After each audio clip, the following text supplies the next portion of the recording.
பொய்யா பேசுறீங்களே சார், என்ன சார் இது? மாத்தி மாத்தி பேசுறதுல நீங்க வேற லெவல் தான் சார்.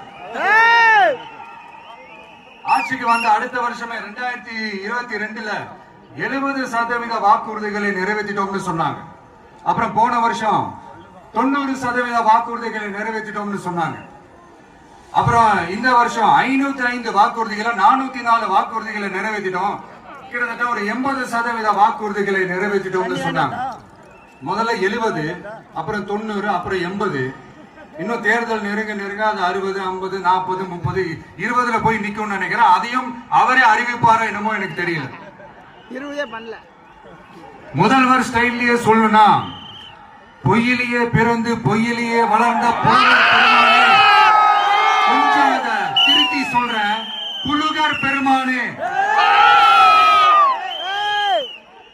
அது இன்னும் பொருத்தமா இருக்கும். அவருடைய அண்ட புழுகு, ஆகாச புழுகு என்ன தெரியுமா?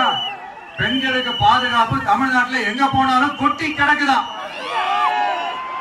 அப்படி அது உண்மைனா அண்ணா யூனிவர்சிட்டி அந்த பொண்ணுக்கு ஏன் சார் அப்படி ஒரு கொடுமை நடந்துச்சு? கோவை கல்லூரி பெண்ணுக்கு ஏன் சார் அப்படி ஒரு கொடுமை நடந்துச்சு? பெண் குழந்தைகள் பாதிக்கப்படுறதா கிட்டத்தட்ட 1000க்கும் மேலான